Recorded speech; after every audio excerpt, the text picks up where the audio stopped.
Welcome back to the show where we run you through all the Dolphins news you need to know about. After we go through the news you need to know about, we run you through the fan cam where we answer fans' questions. This first news story comes from Pro Football Rumors. Jets to sign running back Dalvin Cook. The deal is worth up to $8 million, guaranteed $7 million, is what Dalvin Cook ended up settling for on the market. Obviously, this is a long road for Dolphins fans, longer than any of the other fan bases. This has been a thing ever since we got news that the trade fell through before the draft, which it seems like years at this point. Obviously, this didn't fall our way. I know a lot of us wanted this to happen. The deal he ended up signing for, not that much. I think that kind of shows the interest that the Dolphins had wasn't that great. And I think there was a lot of factors that factored into that. One, A-Chain. I think drafting him really affected things. The Christian Wilkins situation with him, trying to get him extended. Connor Williams, obviously, he had contract issues earlier in the offseason. I'm sure they're going to try to get that done. He's played very well for them. And offensive line is really important for Tua. We know that. So I think there's a lot of different factors that kind of led up to this. And Chris Greer, as we all know, doesn't really care about running backs. I mean, throughout his entire career as the Dolphins GM, hasn't really valued them that much. That's hurt us in the past, like especially in the Brian Flores era, and even early on into his career. Not having, to be honest with you, I feel like all the running backs between Patrick Laird, Myles Gaskin, even Ahmed early in his career, were all pretty below average, and it didn't help that the offensive lines weren't great. So he's really never valued that position. So all of those things, I think, kind of blended in, and that's why Dalvin Cook's a Jet. I know that there have been, I don't know if there have been, I saw an article where it's like, he preferred them over the Dolphins. I don't know. I mean, that's not a small number, but it kind of is for a one-year deal. The Dolphins could have easily made that offer. But for whatever reasons it happened, and it's over. We don't have to think about it anymore. I don't really think this helps the Jets that much. They already had a good running back core. I don't really understand why they needed him so bad, but they signed him. So, moving on from that, this next news story comes from Pro Football Rumors. Dolphins defensive tackle Christian Wilkins shifts to hold an effort. This is what Mike McDaniel had to say about Christian Wilkins. He said, quote, "He feels that his play is deserving of a contract. We would agree. As the Miami Dolphins organization, we are in negotiations. As a result, he has been participating in team drills. When he next he hasn't been, I'm so sorry. He hasn't been participating in team drills. When he next participates, that will be up to him."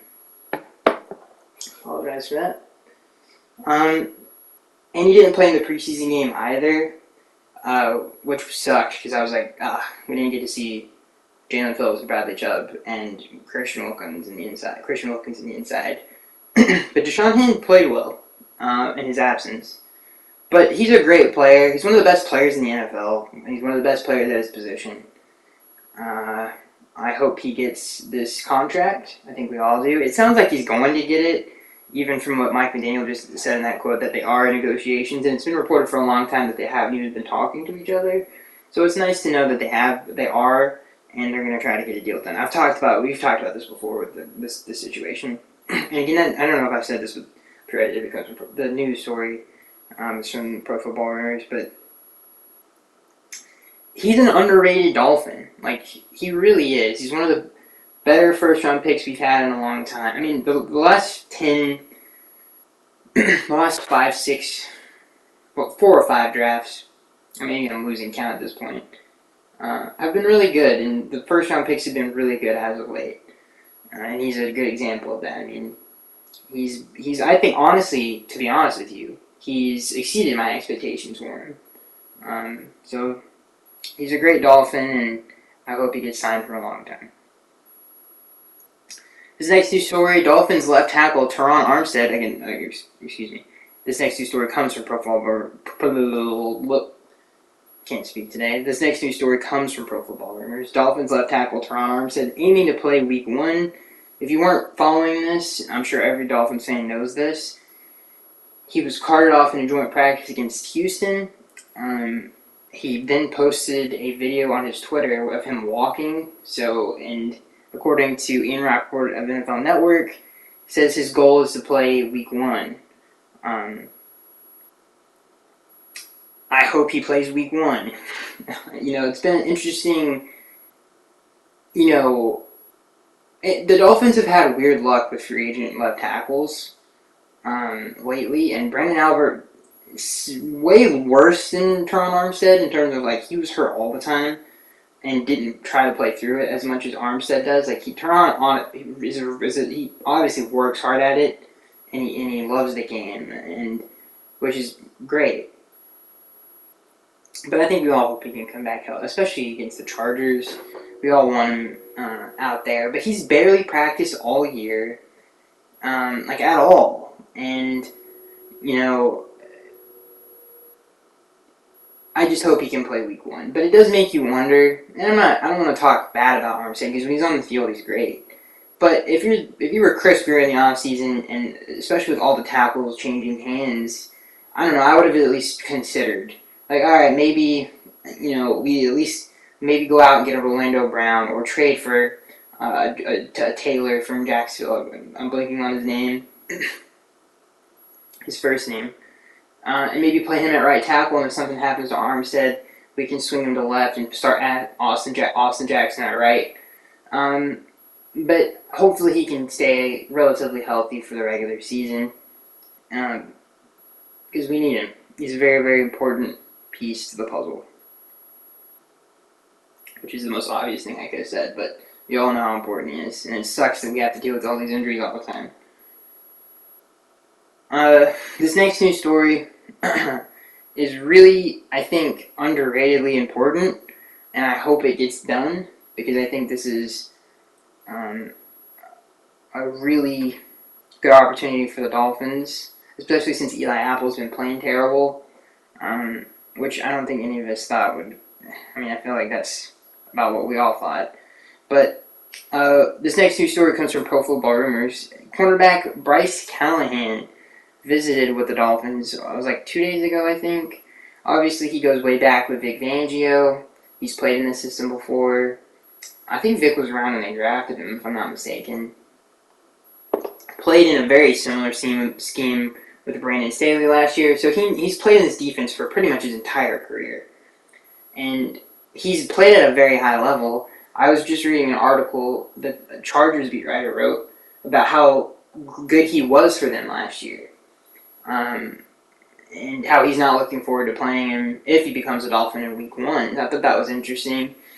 From what I could read on why his market has been so cold is because of the injury history with him is not good. He did play 10 games last year, and at this point, beggars can't be choosers. He's a quality defensive back who's on the market, who knows the system. I don't really think I need to say any more than that. Igbenogany has looked okay in training camp. Cam Smith has looked phenomenal. Kader Kohu has looked great. Obviously, Xavier looks great. He's Xavier Howard. The only thing that the Dolphins don't have is depth at that position right now, and I think they need him to come in, because Eli Apple is not, if I was to poll Dolphins fans, who would you rather have as a veteran cornerback come in, I think everybody would pick Bryce Callahan. And Bryce just put together a good regular season. He had a career-high 3 interceptions last year. There's just too much going for it. I hope a deal gets done. He's obviously played inside his entire career. I believe that's probably where he will be, which is totally fine. Then they can move Kader to the outside. Cam Smith obviously is dealing with injuries. if he can't go week 1, then you still have a really good starting cornerback lineup. And you need that in the AFC. And especially someone who can come in and help the other guys around him because he's played in the system for so long. He's going to hit the ground running. So I really hope they can get this deal done with him. He's a good player still, and he's a phenomenal slot guy. He's great against the run, too. He's a really good tackler, very smart, and I hope they can get a deal done with him. Super, would be a sneaky good signing for the sneaky, really good signing for the Fins if they can figure that out. Physical player too, which I always love. I mean, what else? Smart, physical, isn't an idiot. Loves the game. I think that, and knows the system. I think that's all you really need. Now to move on, I think that's all the new. I'm pretty sure we covered everything. I'm trying to think if we missed anything.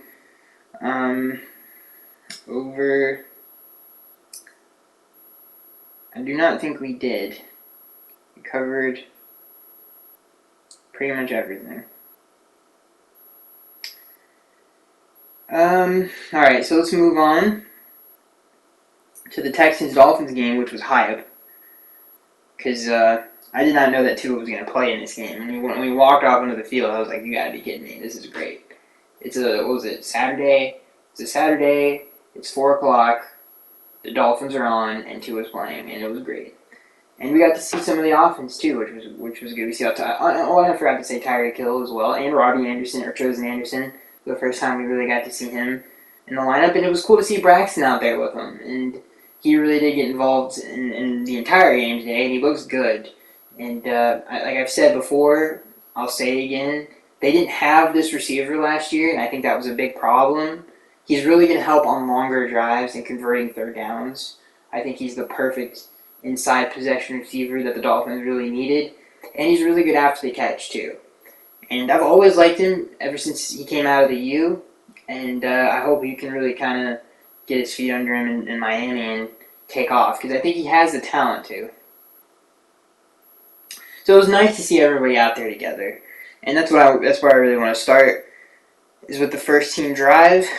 Obviously, Tua finished 5 for 7 for 61 yards. He did have that interception. I really don't care. I just want to take a minute just to say, if you look at old Tua footage, even from last year, and then look at it in this year in this drive, there is a huge difference. He looks way bigger, and I think that matters. He looks a lot better. He's throwing the ball better than he has before. It seems like the ball has more pop, and it's way less effort, especially on some of those deeper out routes. The one he had to Braxton Berrios in the red zone. Just very effortless. He looks comfortable. He looks like he's. I think the best way to explain, even though I'm going to say it again, is comfortable and confident. And I think that's important. You can always tell, and maybe I'm a moron and I'm crazy. And maybe I am losing my mind. Because it is so stupid to say something like that. Like, oh, this dude's confident. But you can tell when you've been watching football for a long time. You can tell when a player has kind of figured it out. And I think he has. I really do. And I was just happy to see him out there. And I think he looked great, like I just said. And for all the same reasons. I think he's throwing and driving the ball way more effortlessly than he has in his career. And I was surprised to see that. I didn't expect to see that big of a difference. And it was noticeable. The run game looks great. And I know it's the Houston Texans, but the Texans' defense, I think, is going to be sneaky good this year. Really looking at the roster, they have some nice pieces. I'm not saying. I think what I mean by that is they're not going to be bottom 20. I think they could be anywhere from 15 to 11. I think that's kind of their ceiling. So it wasn't like they were going out there against a team that's going to be terrible on defense. They ran the ball well. The offensive line, I think, looked good. There was a couple, obviously the bad snap, and then that was a messy play. But other than that, I feel like they looked great. The run game has looked way better. It was awesome to see Raheem out there too.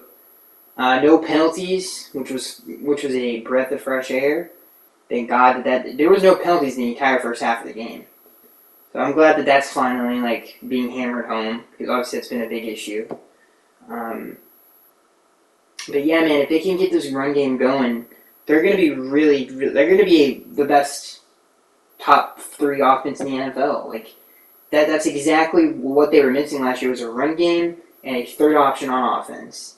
And I think they can really do that now with the addition of Braxton and Chosen.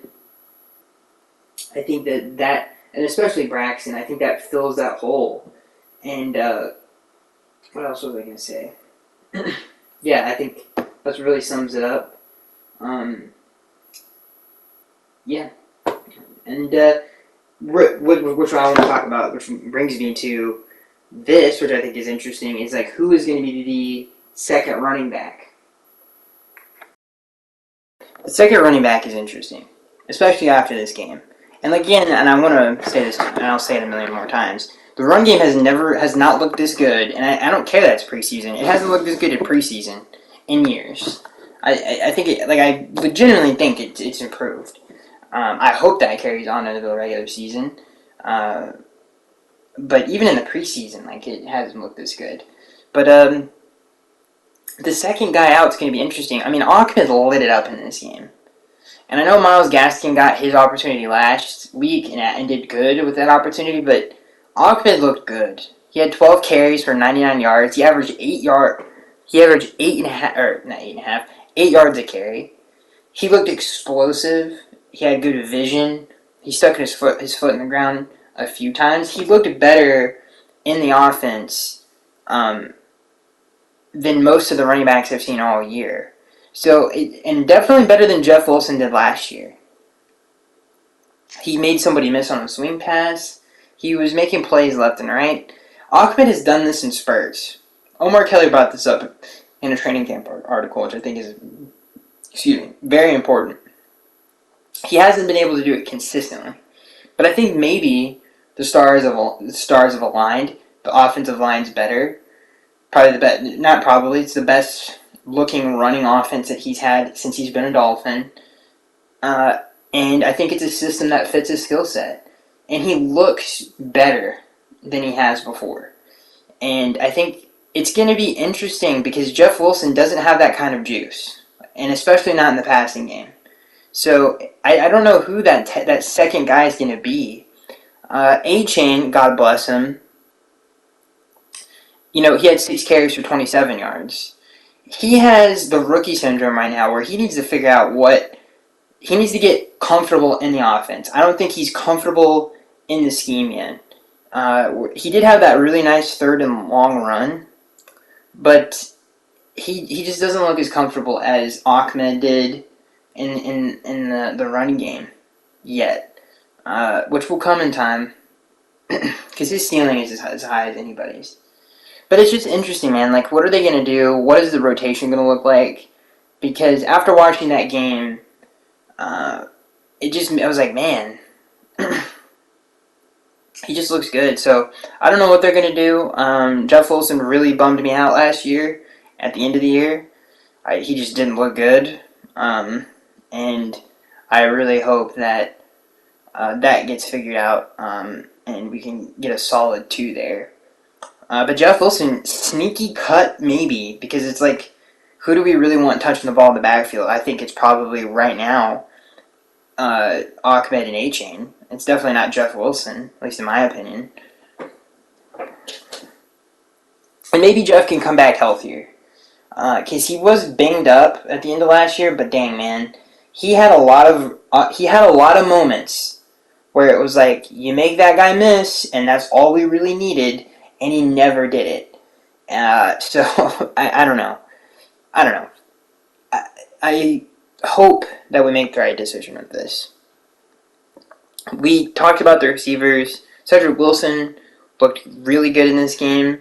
I think he looked better. I think really good is a little bit strong. But he kind of, it's like, alright, this is what we really wanted to see from you. Eric Azukama continues to look You could tell he lost a lot of weight from last year. He looks more explosive. And Julian Hill at the tight end position, who's been getting a lot of buzz in training camp. He looked good in this game as well. I don't have to say anything about Tyreek Hill. He's awesome. But Braxton Berrios, I think, is the star. He had 3 receptions for 33 yards, a touchdown, and averaged 11 yards a catch. And he's going to have a lot of space to work with this year. As long as the offensive line is good, he is going to eat. Eat, eat, eat, eat. He is in such a perfect situation. He just has to take advantage of it. And the only thing standing in his way of doing that would be the offensive line. So as long as those dudes block, this offense is going to be insane. And like I said, I think he can really help us on some of those longer. But it was good to see him. It was good to see it translate. Like, obviously, we thought it could work, but it was nice to see it actually work. Speaking of positional battles that we have to talk about, clearly, I think the second quarterback is going to be Skylar Thompson. Even the fact that they gave him all the... Unless Mike White gets all the reps in the last preseason game. But, I don't know, man. I feel like Skylar threw for 3 touchdowns. He threw a beautiful deep ball to Cedric Wilson. Now, granted, it would have been in a phenomenal catch. It's not Cedric's fault that he dropped it, but it was still a great throw. He moves better in the pocket than Mike White. He still has this thing about him that makes me nervous. It's like, I need you to calm down. I don't know what it is about him. He just doesn't look comfortable sometimes. But he's very accurate and he moves better in the pocket. And I just need him to calm down and have a little bit more poise back there, because I feel like sometimes just, I don't know, it's just a vibe I get from him. Every time the camera cuts to his face, it just looks like it's a little bit overwhelming. But I don't know if I will say and put the stamp on him for saying like, oh, he's getting better, because I think there's some things that have carried over into this year that I'm like, I don't know if he's gotten better yet. But he looked great. He threw for 3. He looked like a quarterback that started in a playoff game and almost won it in this game. So hopefully he can kind of keep that up. But for me and my money, he's looked a lot better than Mike White so far, is the point. And I think he's won the job, unless Mike White becomes God in this next game and tears it up, and then I'm completely wrong. But from what we've seen so far, I think Skylar looks better. And from the reports in training camp, he looked better as well. Now let's get into the defense, which is... Oh, didn't mean to click that. Which is really exciting to talk about.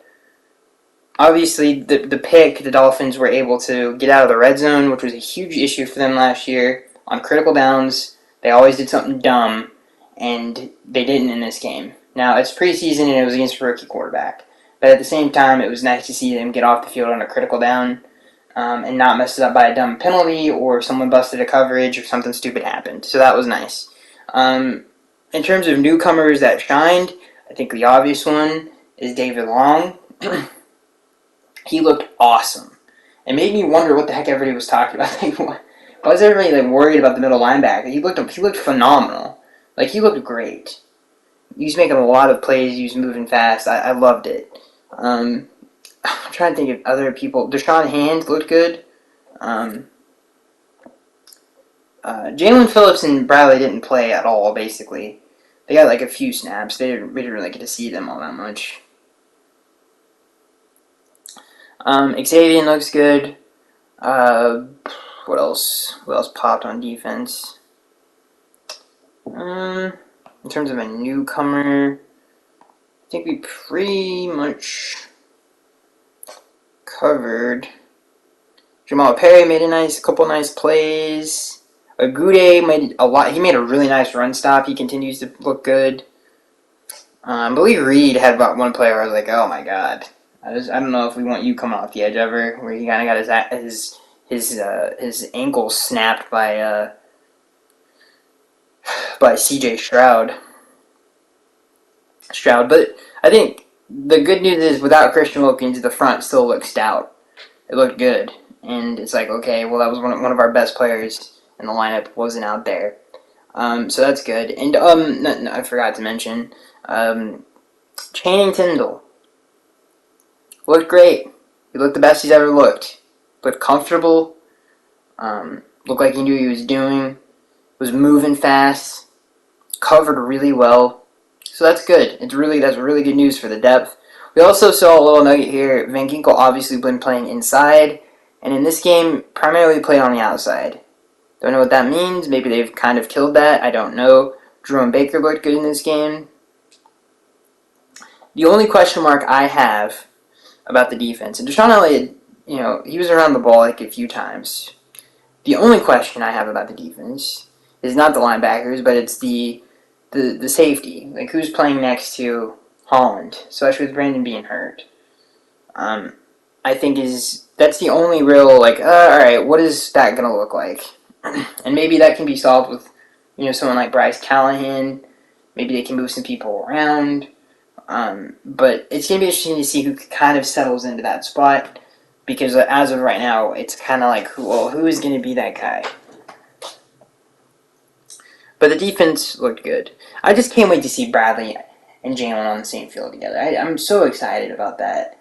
I can't even remember when the last time, like, two guys like this in their prime, have we ever really had? I'm trying to think. You guys are going to, obviously in the 70s, our front was phenomenal, but it wasn't like these two, I don't know. Obviously JT had some really good, I don't know if any of them had the ceiling of these two, though. Maybe I'm forgetting somebody. Wake got here, but he wasn't prime Wake yet. How many years did he even play with Jason?